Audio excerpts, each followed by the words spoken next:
প্রিয় বন্ধুরা, কেমন আছো তোমরা? আশা করি ভালো আছো, অন্তত বাইরের দিক থেকে। কিন্তু ভেতরে কোথাও কি একটা চাপা কষ্ট, না বলা কিছু কথা, কিংবা হারানোর হাহাকার লুকিয়ে আছে? আমি তোমাদের সাইকোলজিস্ট বন্ধু নীল। আজকের এই বিশেষ ভিডিওটা ঠিক তোমাদের জন্য। কখনো কি এমন হয়েছে আপনার প্রিয় মানুষ আপনাকে এত কষ্ট দিয়েছে যে বুক ফেটিয়ে চিৎকার করতে ইচ্ছে করেছে, অথচ আপনি চুপ করে থেকেছেন আর ভেবেছেন, কেন আমি সব সময় হার মানি? আজ আমি আপনাকে বলবো নীরব 3টি স্টেপ, যা আপনাকে শুধু শক্তি দেবে না, বরং বদলাবে সময়। আর বিশ্বাস করুন, ক্ষমা চাইতে বাধ্য হবে সে, যদি আপনি এই ভিডিওর শেষ পর্যন্ত সঙ্গে থাকেন। আমি আপনাদের সাইকোলজিস্ট বন্ধু নীল, আর আপনি দেখছেন সাইকোলজার। এই ভিডিওটি তাদের জন্য 18 থেকে 44 বছরের যে কেউ, পুরুষ বা নারী, যারা কষ্ট পেয়েছেন কাছের মানুষ থেকে, প্রেমিক প্রেমিকা, স্বামী স্ত্রী, বন্ধু কিংবা সহকর্মী। আজকের আলোচনায় আমরা দেখব কিভাবে কষ্টকে শক্তিতে পরিণত করা যায়, কিভাবে নীরব 3টি স্টেপ আপনাকে সম্মান এনে দেবে, আর কিভাবে এই প্রক্রিয়া শেষ পর্যন্ত অন্যজনকেও বাধ্য করবে নিজের ভুল বুঝতে। চলুন শুরু করি। প্রথম স্টেপ, সাইলেন্ট পজ। কষ্ট যখন আসে, আমাদের স্বাভাবিক প্রবণতা হলো সঙ্গে সঙ্গে প্রতিক্রিয়া দেখানো। আমরা চিৎকার করি, ফোন করি, লম্বা মেসেজ পাঠাই, কিন্তু এই প্রতিক্রিয়াই আমাদের দুর্বল করে। সাইলেন্ট পজ মানে হলো নিজেকে সময় দেওয়া। যখন ও আপনাকে কষ্ট দিল, সঙ্গে সঙ্গে উত্তর না দিয়ে 24 ঘন্টার জন্য থেমে যান। এই নীরবতা আপনার মনের আগুনকে ছাইতে রূপান্তর করবে, আর তার কাছে আপনার নীরবতা হবে সবচেয়ে বড় বার্তা, আমি ভেঙে পড়িনি। দ্বিতীয় স্টেপ, সাইলেন্ট সেলফ ওয়ার্ক। নীরবতাকে শুধু প্রতিশোধের অস্ত্র বানালেই হবে না, এটাকে করুন নিজের শক্তি তৈরির উপায়। কষ্টের সময় আপনি যতটা এনার্জি নষ্ট করতেন ঝগড়ায়, সেই এনার্জি এবার ঢালুন নিজের উপর। জিমে যান, নতুন দক্ষতা শিখুন, বন্ধুদের সঙ্গে সময় কাটান।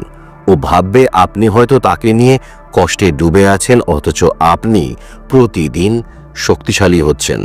তৃতীয় স্টেপ, সাইলেন্ট বাউন্ডারি। যখন কেউ আপনাকে আঘাত দেয়, ওকে আপনার জীবনে বিনা শর্তে ঢুকতে দেওয়া মানে নিজের সম্মানকে ছোট করা। বাউন্ডারি মানে সম্পর্ক ভাঙা নয়, বরং পরিষ্কার করে দেওয়া, আমার মূল্য আছে, আর তুমি যদি সেটা না বোঝো তবে আমি দূরেই থাকব। এই সীমারেখা তৈরি করার পর বেশিরভাগ ক্ষেত্রেই মানুষ থেমে যায়, ভাবে, আর অবশেষে ক্ষমা চায়, কারণ ও বুঝতে পারে আপনার নীরবতা আপনার শক্তি। মনে আছে প্রথম স্টেপে বলেছিলাম, পজ মানেই পাওয়ার, বাউন্ডারি মানেই রেসপেক্ট। অনেকে এখানে ভুল করেন। অতিরিক্ত নীরবতা মানে দূরে ঠেলে দেওয়া, অতিরিক্ত মেসেজ মানে আত্মসম্মান হারানো, পাবলিকলি শাস্তি দেওয়া মানে অপমান করা। সবসময় মনে রাখবেন, আমরা কারোর অহং ভাঙতে চাই না, আমরা চাই আমাদের সম্মান রক্ষা করতে, এবং আমাদের সম্মান রক্ষা করতে যদি কারোর অহংকারে ঠেস লাগে, সেটা আপনার কিছু করার নেই। আর যখন আপনি নিজের সম্মান ধরে রাখেন, তখনই অপরজনের অহং নরম হতে শুরু করে। ধরুন, রূপা তার প্রেমিকের কাছে কষ্ট পেল। আগে সে ঘন্টার পর ঘন্টা কাঁদত, ফোন করত। এবার সে চুপ রইল, নিজের কাজে মন দিল। 1 সপ্তাহ পর প্রেমিক নিজেই এসে বলল, আমি ভুল করেছি। সুদীপ তার সহকর্মীর অবহেলায় ভীষণ কষ্ট পেয়েছিল।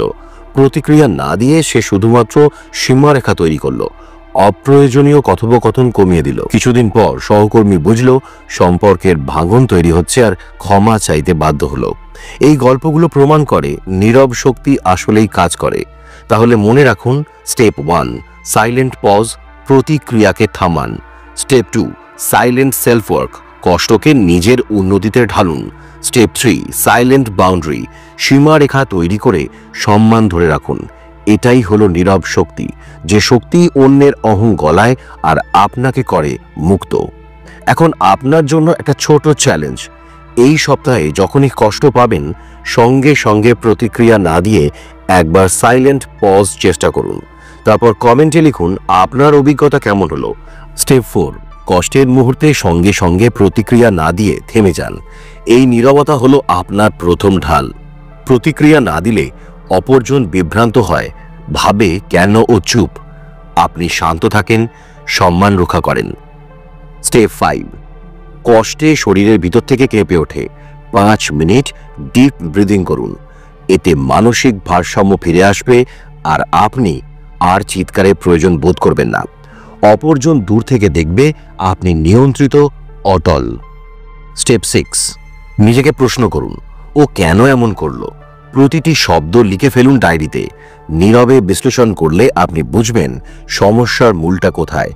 এই স্বচ্ছতা আপনাকে শক্তিশালী করবে। স্টেপ 7, অপরজন যদি আপনাকে অবহেলা করে, অযথা দোষারোপ করে, সাথে সাথে উত্তর না দিয়ে দূরে যান। কল বা চ্যাটে ঝগড়া করবেন না। সাময়িক দূরত্ব তৈরি করে দিলে অপরজন নিজের আচরণের জন্য টের পাবেই। স্টেপ 8, ঝগড়া না করে নিজের ওপর সময় দিন। ব্যায়াম করুন, নতুন কিছু শিখুন, বন্ধুদের সাথে সময় কাটান। যখন ও দেখবে আপনি তার অভাব বোধ না করে আরও শক্তিশালী হচ্ছেন, তখন অহং ভাঙতে শুরু করবে। স্টেপ 9, আমি কষ্ট পেয়েছি এই কথা উচ্চস্বরে না বলে কাজের মাধ্যমে বোঝান। যেমন অপ্রয়োজনীয় কথোপকথন এড়ানো, ভদ্রভাবে দূরত্ব রাখা, এটাই হলো সম্মান রক্ষার নীরব বার্তা। স্টেপ 10, অত্যাধিক কষ্টে থেকেও যদি হঠাৎ একদিন ভদ্রভাবে উত্তর দেন, তা অপরজনকে অবাক করে দেবে। কারণ আপনি প্রতিশোধ নেননি, বরং উদার থেকেছেন। এই উদারতা অহংয়ের দেওয়াল ভেঙে দেয়। স্টেপ 11, প্রথমে চুপ থাকা সহজ, কিন্তু কয়েকদিন পর অনেকেই ভেঙে পড়ে। আপনাকে ধারাবাহিক হতে হবে। যদি সত্যি সম্মান চান, তবে নীরবতার ধারাবাহিকতাই ওকে ভাবতে বাধ্য করবে, আমি ভুল করেছি। স্টেপ 12, সম্পর্ক পুরোপুরি ভাঙবেন না।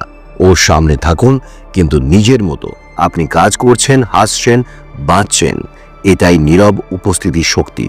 অপরজন বুঝবে আপনার জীবন ওকে ঘিরে নয়।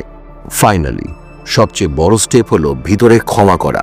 আপনি যদি অন্তরে ক্ষমা করেন, আপনার মুখে, চোখে, আচরণে তা ফুটে উঠবে। অপরজন তখন অপরাধ বোধে ভুগবে এবং অবশেষে ক্ষমা চাইবে। আপনি শক্তিশালী, কারণ কষ্টকে শক্তিতে রূপান্তর করতে পেরেছেন। সে নিজের অজান্তেই তোমার প্রতি দুর্বল হয়ে পড়বে। 20 ডার্ক সাইকোলজিক্যাল সিক্রেট যা তুমি আগে কখনো শোনোনি। এক অদৃশ্য খেলা। তুমি কি কখনো এমন কাউকে পছন্দ করেছো যার কাছে তুমি ধীরে ধীরে অবসেশন হয়ে উঠতে চেয়েছো? তুমি কি কখনো চেয়েছো যে সে নিজের অজান্তেই তোমার প্রতি দুর্বল হয়ে পড়ুক? তাহলে শোনো, ভালোবাসা, আকর্ষণ আর মানসিক দুর্বলতা সবটাই এক অদ্ভুত খেলা। সাইকোলজি বলে, মানুষ যা বুঝতে পারে না তার প্রতি আকৃষ্ট হয়। যদি তুমি চাও কেউ তোমার প্রতি দুর্বল হয়ে যাক, তবে তাকে বুঝতে দিও না, বরং তাকে এক গভীর ধাঁধার মধ্যে ফেলে দাও। আজ আমরা জানব 20 ডার্ক সাইকোলজিক্যাল সিক্রেট যা দিয়ে তুমি কাউকে নিজের প্রতি আকৃষ্ট করতে পারবে, তাকে অবচেতনভাবে কন্ট্রোল করতে পারবে, এমনকি তার মনের গভীরে ঢুকে যেতে পারবে। এগুলো শুধু থিওরি নয়, এগুলো মানুষের অবচেতন মনের রহস্য, মনের মধ্যে গেঁথে দেওয়ার সহজ কৌশল। Emotional spike. তুমি যদি কাউকে সত্যি নিজের প্রতি আকৃষ্ট করতে চাও, তাহলে তাকে কখনো খুব সুখী করো, আবার কখনো হালকা কষ্ট দাও।